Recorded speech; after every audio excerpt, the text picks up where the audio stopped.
തമിഴ്നാട്ടിലെ DMK കോൺഗ്രസ് സഖ്യത്തിലുണ്ടായ വിള്ളൽ ലോക്സഭയിലേക്കും. ലോക്സഭയിൽ DMK അംഗങ്ങൾക്ക് വേറെ ഇരിപ്പിടം ഒരുക്കണമെന്നാവശ്യപ്പെട്ട് MP കെ കനിമൊഴി ലോക്സഭാ സ്പീക്കർക്ക് കത്ത് നൽകി.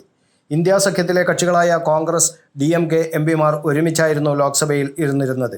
നടൻ വിജയുടെ TVKയ്ക്ക് തമിഴ്നാട്ടിൽ സർക്കാർ രൂപവൽക്കരിക്കാനുള്ള പിന്തുണ നൽകാൻ കോൺഗ്രസ് തീരുമാനിച്ചതിന് പിന്നാലെയാണ് കനിമൊഴിയുടെ കത്ത്. മാറിയ രാഷ്ട്രീയ സാഹചര്യത്തിൻ്റെയും DMKയുടെയും DMKയും കോൺഗ്രസുമായുള്ള സഖ്യം അവസാനിപ്പിച്ചതിൻ്റെയും പശ്ചാത്തലത്തിൽ കോൺഗ്രസ് MPമാർക്കൊപ്പം DMK MPമാർ ഇരിക്കുന്നത് അനുചിതമാണെന്ന് കനിമൊഴി കത്തിൽ ചൂണ്ടിക്കാണിക്കുന്നു. അതിനാൽ DMK അംഗങ്ങൾക്ക് അവരുടെ ഉത്തരവാദിത്വങ്ങൾ ഫലപ്രദമായി നിറവേറ്റാൻ സഭയിൽ വേറെ ഇരിപ്പിടങ്ങൾ അനുവദിക്കണമെന്ന് കത്തിൽ ആവശ്യപ്പെടുന്നു. 108 സീറ്റുകൾ നേടിയ TVK കേവല ഭൂരിപക്ഷമായ 118 MLAമാരെ തികക്കാൻ കോൺഗ്രസിൻ്റെ പിന്തുണ തേടിയതോടെയാണ് ഇരു പാർട്ടികളുടെയും സഖ്യം പിളർന്നത്. നിയമസഭാ തെരഞ്ഞെടുപ്പിൽ DMK സഖ്യത്തിൽ മത്സരിച്ച കോൺഗ്രസ് 5 സീറ്റിലാണ് വിജയിച്ചത്. വിജയുടെ അഭ്യർത്ഥനയ്ക്ക് പിന്നാലെ കോൺഗ്രസ് പിന്തുണ വാഗ്ദാനം ചെയ്തു. എന്നാൽ ഈ MLAമാരുടെ പിന്തുണ കൊണ്ടും വിജയ്ക്ക് സർക്കാർ രൂപവൽക്കരിക്കാനാകില്ല.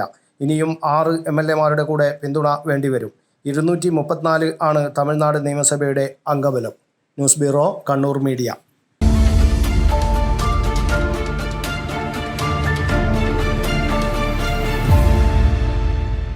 വിവാഹ പർച്ചേസുകൾക്ക് കുറഞ്ഞ പണിക്കൂലിയിൽ സ്വർണം മുൻകൂട്ടി ബുക്ക് ചെയ്യാൻ അഡ്വാൻസ് ബുക്കിംഗ് സ്കീം. പണിക്കൂലിയിൽ 50% വരെ ഡിസ്കൗണ്ട് നേടാൻ മൈ ഗോൾഡ് സേവിംഗ് സ്കീം. പണിക്കൂലി ഒന്നുമില്ലാതെ സ്വർണ്ണാഭരണം സ്വന്തമാക്കാൻ ഗോൾഡൻ ബഡ് സ്കീം.